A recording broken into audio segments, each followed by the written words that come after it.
un point sur l'effectif, puisqu'il y a eu cet enchaînement et malheureusement quelques blessés. Ouais, je vous donne le groupe pour le déplacement en Coupe de France. Donc, sont convoqués pour un départ demain à 8h, puisqu'on fait un entraînement au Mans demain soir. Galvez Diarra, Janin, Aoussou, Baptiste, Kanté, Ruiz, Koudou, Obiang, Costa, Kolo, Mouton, Ngom, Boli, Boutaïb, Enjo, Silla et Djité.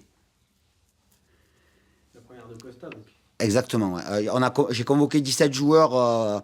Je laisse Marius Ross et Demba Yatera à la disposition de la réserve, puisqu'on a un match aussi important dimanche contre René-le-Château.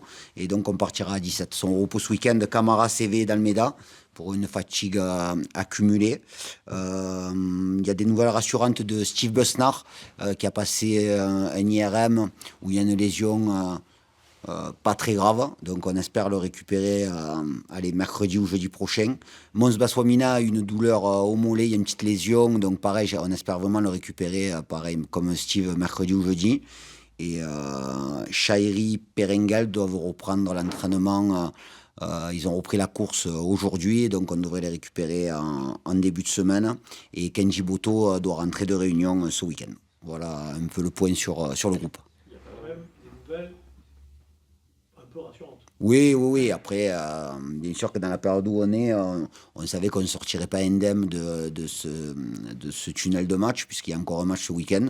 Mais il n'y a pas de gravité sur les joueurs qui ont des douleurs. Mehdi Chahiri, il est touché ischio. Ouais, ischio, mais pareil, pas de constatation de lésion musculaire sur l'IRM. Il y a toujours une douleur, une légère douleur à la palpation, mais apparemment rien de grave. Et Steve, c'est adducteur ou qu'est-ce que Pareil, c'est une lésion derrière la cuisse, comme Mehdi. c'est? Au milieu de ce parcours remarquable en championnat, qu'est-ce que représente pour toi ce 8e tour de Coupe de France? La volonté d'écouter le tirage au sort lundi au pavillon à Paris à 19h. Donc c'est important. C'est important parce que d'une part, ça nous permettrait d'attaquer l'année 2024 avec un match le week-end du 5 et du 6. Donc il vaut mieux jouer un match de compétition qu'un match de préparation. Et donc c'est la volonté d'enchaîner. C'est une très belle compétition. Et c'est une compétition qui peut nous permettre de jouer contre des équipes de l'élite. Quand on joue une équipe qui est hiérarchiquement inférieure, elle est très heureuse de jouer contre une Ligue 2. Et moi, à titre personnel, je serais très heureux de jouer contre une Ligue 1. On se prépare à la saison prochaine ou... Non, pas du tout, non, pas du tout, mais simplement pour permettre à une grande équipe, comme l'année dernière, vous l'avez connu avec Montpellier, de jouer une belle affiche pour commencer l'année 2024. Il y a l'envie d'une belle affiche ou aussi l'envie d'une épopée d'aller... L'un n'empêche pas l'autre. Non, L'un n'empêche pas l'autre. Est-ce que le fait d'avoir aussi bien réussi le championnat et d'être vraiment très largement dans les clous pour l'objectif prioritaire du maintien, ça renforce l'envie de jouer le coup à fond en coupe? Oui, alors pareil, je vais répéter ce que j'avais dit sur le premier tour. Une fois de plus, ça va permettre à certains joueurs d'accumuler du temps de jeu. L'idée, c'est quand on a un groupe, que tout le groupe soit sur le plan athlétique prêt à jouer. Mais oui, c'est une très belle compétition. Alors souvent, la Coupe de France, on trouve que c'est beau à partir d'un certain niveau. Mais pour atteindre ce niveau-là, il faut passer ces premiers tours. Et attention, qu'il n'y ait surtout pas de relâchement ce week-end face à une équipe qui a éliminé une équipe de nationale. Donc, être en vigilance sur un terrain qui ne va pas être forcément de très bonne qualité. Mais on connaît aussi la difficulté de ces tours de Coupe de France. Donc, il ne faut surtout pas qu'il y ait de décompression, parce que c'est vrai que nerveusement, ça a été intense sur les 11 jours qu'on vient de vivre, mais il y a encore un match là qui se profile. Il faut savoir qu'on a retrouvé les joueurs ce matin avec un peu de fatigue et qu'on part demain matin en quart. Donc oui, il faut que mentalement on soit prêt à passer ce tour. Tu nous annonçais Tino Costa dans le groupe. Qu'est-ce Oui. que tu attends de lui?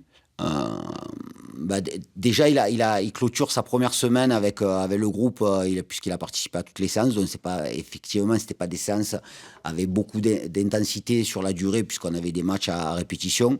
Mais l'idée, c'est qu'il nous amène ce qui nous amène au quotidien, c'est-à-dire son envie de jouer, son enthousiasme, son professionnalisme. Donc, je suis très heureux de pouvoir l'intégrer au groupe, et le groupe est très heureux d'accueillir Tino pour un match de compétition. Ouais, il s'est fait beaucoup chambrer là ce matin. Il y a eu du coup un changement d'optique, puisqu'il n'y a pas longtemps, il devait débuter en N3 progressivement. Ouais, donc changement d'optique, ouais, effectivement. Je préfère laisser les jeunes qui sont en pleine capacité athlétique, et de garder Tino avec nous. On verra si il est amené à rentrer, parce qu'il ne démarrera pas le match en Coupe de France. Il est encore court physiquement, donc il faut être patient. Mais l'idée pour lui, c'est justement déjà de goûter sur cette saison à la première en compétition avec nous. Tu le sens impatient? Comment tu le sens? Il est très heureux. Ouais, il est très heureux. Il était très impatient d'intégrer le groupe. Il y a eu des petits parasitages sur son entrée dans le groupe, puisque chaque fois qu'il a repris, il y avait toujours une petite douleur, donc il fallait être très vigilant. Mais oui, on est tous contents de le voir apparaître pour sa première feuille de match cette année. Nicolas, par rapport à cette arrivée, l'envie, elle émanait de vous, le sportif, de Louise, de toi, d'avoir un joueur d'un tel pédigré, ou ce choix est plutôt venu de la direction Non, c'était mon choix. Voilà, c'était mon choix, en sachant avant qu'il passe ses premiers 15 jours avec nous, il y avait d'abord une idée qu'il puisse, lui, faire 15 jours avec nous pour connaître le groupe, savoir s'il se sentait bien. Et puis, de ma part, il est arrivé dans une période qui était assez délicate. Et donc, ça permettait aussi d'avoir un joueur de grande expérience qui menait justement sa rigueur et son professionnalisme. Il faut savoir, je le dis encore une fois, alors même s'il y a des jeunes maintenant qui se mettent dans les clous, sinon c'est les garçons qui arrivent le premier le matin, 1 heure avant le rendez-vous, et donc du coup il a mené pas mal de monde, et c'est très bien de voir arriver des joueurs pour faire du travail en musculation, en salle. Donc je prends l'exemple de Louis Mouton. Louis Mouton, il s'est mis dans les rails de Tino, et ils sont perpétuellement ensemble pour travailler en salle, donc ça c'est quelque chose de très bien. C'est une question de transmission aussi. Niveau ballon, état d'esprit, est-ce qu'on voit direct que c'est le mec qui a connu Alors, il faut pas s'attendre à voir le Tino que vous avez connu ici à Pau à son début de carrière, ni le Tino de Montpellier ou de Valence. Aujourd'hui, c'est un joueur qui a passé du temps sans jouer. C'est un joueur qui a un âge avancé, parce qu'il a un âge avancé. Donc, s'il est capable, dans un premier temps, de rentrer, de nous mettre un coup franc dans la lucarne, ça sera déjà très bien. Il a gardé sa patte, au moins. Il a gardé sa patte. Tu parlais de périodes un petit peu difficiles. Aujourd'hui, c'est une période très heureuse, clairement, en termes de résultats, d'état d'esprit, d'affluence, 3500 contre Dunkerque. Sur un plan un petit peu plus personnel, comment tu vis, toi, cette période-là, d'être à la tête d'une équipe qui est la deuxième attaque de C'est d'être à la 4e place c'est plutôt agréable, mais alors c'est peut-être stupide de dire ça, mais on n'a pas le temps de déguster, quoi. Voilà, on a toujours envie de gagner le match qui arrive, voilà, et donc bien sûr que c'est agréable. C'est surtout agréable d'avoir pu compter sur 21 joueurs. Voilà, sur les 4 matchs qui sont arrivés, on a utilisé 21 joueurs. Et donc, quand on s'adresse à des joueurs pour leur dire que le groupe est important, que l'unité du groupe est importante, si jamais dans ces moments-là, on ne les fait pas jouer, les joueurs, il faut simplement mettre ce qu'on dit en place, quoi, c'est-à-dire d'utiliser les joueurs par rapport à un état de fatigue, par rapport à de la prévention sur certains. Et donc, oui, le groupe vit bien. J'ai souvent dit aussi que la confiance et la suffisance, il y avait une frontière vraiment infime, et donc il faut surtout pas tomber du côté de la suffisance. Voilà, ça doit décupler notre confiance, notre volonté de gagner des matchs ensemble, notre volonté de marquer des buts, mais ça c'est à chaque match, et pour nous permettre de préparer au mieux les échéances de Laval et de Troyes, voilà, puisqu'on a encore 2 matchs en championnat. La meilleure des façons, c'est de continuer à gagner, et dès samedi. Mais dans ce que tu arrives à faire en tant qu'entraîneur et en tant que manager, on pense à ce que tu disais sur Ngom, on va le remettre dans l'arène, là il était dans l'arène une semaine après. Tu as l'impression de donner la pleine mesure de l'entraîneur que tu as envie d'être? Ouais, je me sens très bien, je me sens épanoui, je sens les joueurs, le staff, l'environnement, tout le monde est réceptif, tout le monde doit surfer sur cette énergie positive.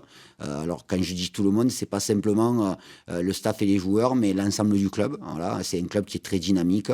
On a beaucoup de, je prends l'exemple du service communication. Il y a beaucoup de jeunes qui travaillent très bien, qui sont présents au quotidien avec nous, et ces gens-là, on les voit pas forcément, mais eux aussi nous amènent des énergies positives. Alors c'est pas parce qu'ils sont là, mais c'est important de le signaler. Voilà, je suis pas un grand fan, ou je connais pas forcément très bien les réseaux sociaux, mais je sais que les retours que j'ai par les jeunes membres de ma famille, ils sont ravis de pouvoir nous suivre à travers les réseaux sociaux. Et savourer, c'est dur alors? Ouais, savourer, c'est dur. Ouais. Mais après, c'est personnel, hein, mais ouais. L'idée, c'est de se permettre de créer des souvenirs pour plus tard. Tu arriveras à savourer avec 15 points de plus. Avec 15 ans de plus, peut-être. C'est du coup dans ce contexte-là où vraiment enthousiasmant, où le club vit quasiment ses plus belles heures, quoi. Cette coupe, c'est un bonbon. Ouais. C'est un bonbon, mais il doit être juste dégusté par les joueurs. Hein. On se dit souvent que c'est la compétition des joueurs. Mais oui, cette compétition, elle doit nous permettre d'accueillir au Noost Camp une équipe de très haut niveau. C'est ce que j'espère en tout cas.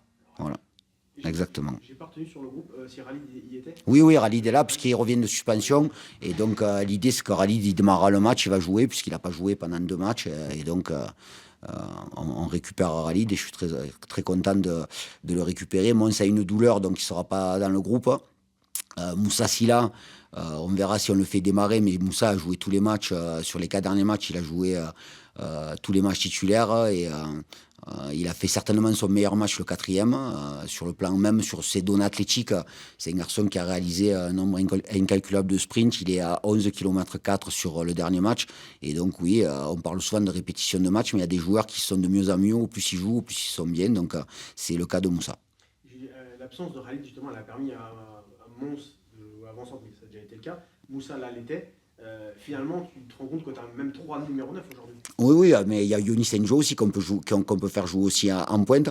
Après, Ralid, c'est un profil très particulier, quoi. C'est-à-dire que c'est un joueur qui est capable de caler les ballons, qui est très bon dos au jeu, qui a cette capacité de nous faire remonter le bloc, justement en jouant dans ce rôle de planche. Ralid a ces qualités-là.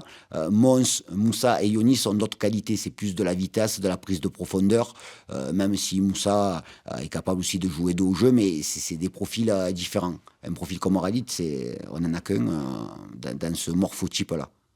Donc il faut en prendre soin. Et le rêve, Nicolas, ce serait évidemment d'accueillir et de taper l'OM au Noost Camp. Non, le rêve, ce serait de taper le PSG. Ah ouais? Plus? Pour les battre. Ah oui, l'OM, il sera pour quelque chose. Mais bon, on n'est que sur des fantasmes.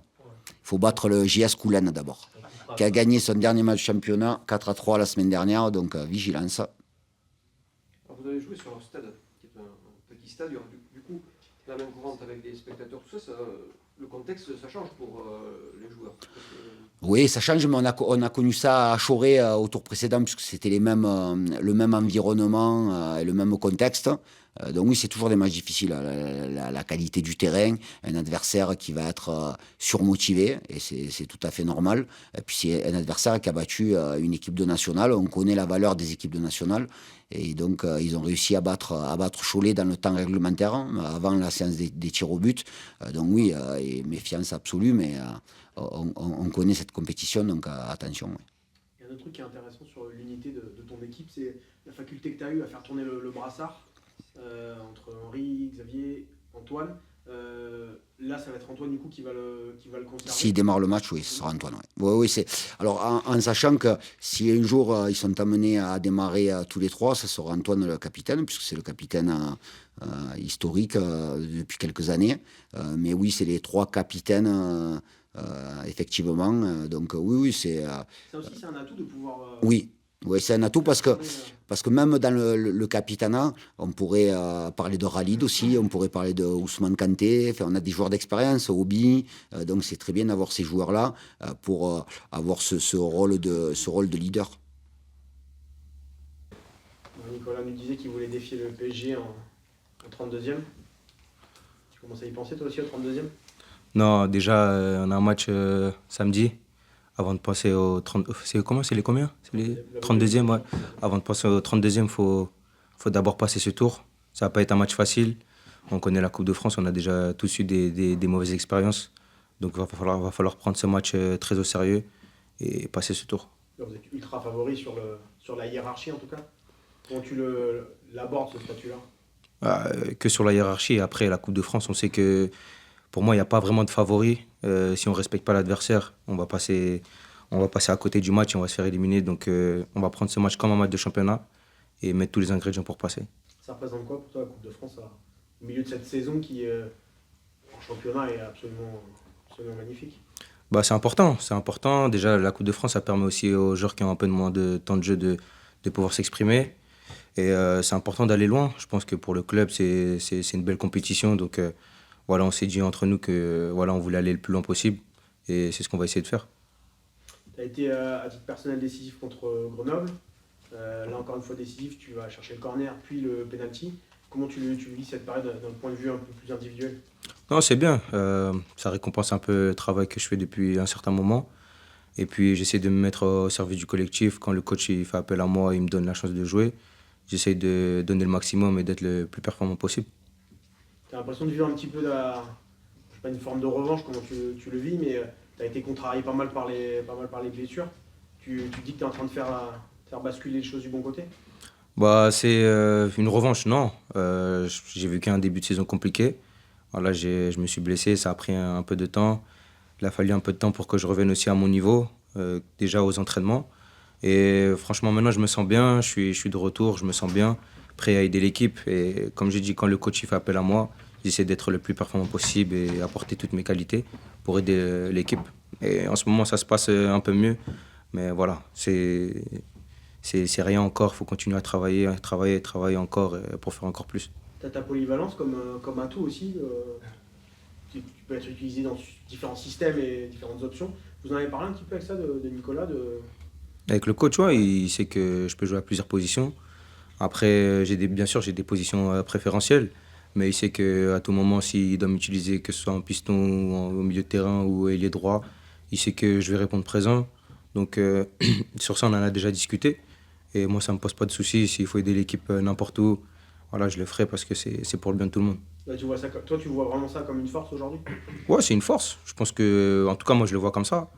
De pouvoir jouer à plusieurs positions, de pouvoir s'adapter rapidement, je pense que c'est une force. Donc j'essaie de l'utiliser au mieux. Tu l'as toujours ressenti comme ça, justement, cette polyvalence comme une force? Ou par le passé, ça pouvait t'embêter et aujourd'hui, tu vois vraiment ça comme un truc plus positif? Peut-être que par le passé, je pouvais moins bien le prendre, de jouer à certaines positions. Mais voilà, aujourd'hui, le plus important pour moi, c'est de jouer. Et peu importe la position, j'essaie de donner le maximum. J'essaie de m'adapter le plus rapidement possible. Et je pense que je l'ai fait plutôt bien, donc ça pose pas de souci. On a eu le groupe là tout à l'heure avec la première de Tino Costa. Tu peux nous parler de son apport dans le vestiaire sur le terrain? Pour l'instant, on l'a pas vu, ça devrait être sa première. Mais sur son apport dans le vestiaire, à l'entraînement. Non, Tino déjà, il s'est très vite adapté au groupe. Tout de suite, ça s'est fait très naturellement.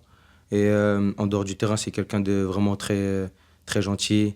Et il peut être très marrant aussi des fois. Et c'est quelqu'un d'expérience. On connaît tous sa carrière, on va pas la rappeler. Il est là aussi pour parler aux plus jeunes, aux moins jeunes aussi, parce qu'il a beaucoup d'expérience. Et on est très content pour lui qu'il revienne ce week-end, parce que voilà, il a été embêté par des petits pépins physiques. Il paraît qu'il a été chambré, nous a dit Nicolas. Ouais, il a été chambré, mais voilà. Franchement, on est très content qu'il soit avec nous et puis il va nous apporter encore quelque chose de plus parce que ça reste un très très grand joueur. C'est sur quoi justement des joueurs comme ça qui ont ce vécu font la différence? Sur des petits détails. Voilà, lui, il a l'expérience du très très haut niveau. Donc sur des petits détails, il pourra nous aider, il pourra nous donner des conseils, les choses à faire, à ne pas faire. Donc c'est un joueur vraiment très important pour le groupe. Juste un détail, contre Dunkerque, il y avait une belle occasion là, samedi. Il paraît que l'entraînement, tu mets à chaque fois un lucarne. Comment tu as vécu ce petit moment-là? Après le match, j'étais vraiment fâché contre moi-même parce que j'ai eu deux belles occasions de pouvoir marquer. Et bon, voilà, c'est vrai qu'après le match, j'étais énervé, mais je suis vite passé à autre chose parce qu'il y avait un match 2 jours après. Mais voilà, c'est vrai que je dois progresser aussi sur ça, devant le but, mettre au fond, c'est important. Et voilà, j'espère que ça va venir bientôt. Cet enchaînement de matchs pour des joueurs justement qui n'ont pas forcément eu beaucoup de temps de jeu jusqu'à présent, c'est quelque chose qui doit être ciblé parce qu'on sait que là justement c'est des fenêtres où il y a l'occasion de se mettre, de répondre présent et de se mettre en évidence. Ouais, bah, c'est vrai, comme j'ai dit, la coupe, ça permet aussi aux joueurs qui ont moins joué de pouvoir s'exprimer. Donc c'est bien, je pense que voilà, c'est une belle compétition. En plus, voilà, on sort d'un enchaînement de matchs et le coach il donne la chance à tout le monde. Donc va falloir répondre présent. Et c'est bien, je pense que ça nous... Certes, il y a un peu de fatigue, mais je pense que l'équipe répondra présente samedi pour le match et que tout le monde va faire le job. Donc tu as vécu ta première titularisation de la saison 1 mardi. C'est important ça aussi, j'imagine, c'est un palier aussi de commencer. Ouais, ça fait plaisir. Ça fait plaisir de commencer. Je faisais que rentrer depuis que j'ai réintégré le groupe. Et voilà, j'attendais cette titularisation avec impatience. Elle est venue là mardi. Ça s'est bien passé, il y a eu la victoire. Donc je suis très content. Maintenant, ça reste qu'un match. Il faut vite passer à autre chose et surtout pas s'enflammer. Donc maintenant, je suis concentré sur l'avenir dès samedi déjà. Mais j'espère qu'on va passer. Et puis après, on va se concentrer sur Laval. Mais déjà concentré sur Coulenc. Est-ce que vous avez demandé à Tino de chanter une chanson ou pas? Ah, je pense qu'il va chanter demain. Je pense qu'il va chanter. Après, je pense qu'il va nous chanter une petite musique en espagnol de son pays. Enfin, d'Argentine plutôt. Donc voilà, j'attends sa petite chanson avec impatience. Juste une question décalée. Sur ton numéro, pourquoi le 70? Le 70, bon, l'année dernière j'avais le 23 et je voulais le changer. Au début, je voulais prendre le 10, mais Khalid il m'a devancé. Et 70 parce que quand j'étais petit, il y avait un de mes joueurs préférés, c'était Robinho. Et Robinho, il avait le 70. Et du coup, voilà, je voulais changer et j'ai dit, bah, je vais prendre le 70.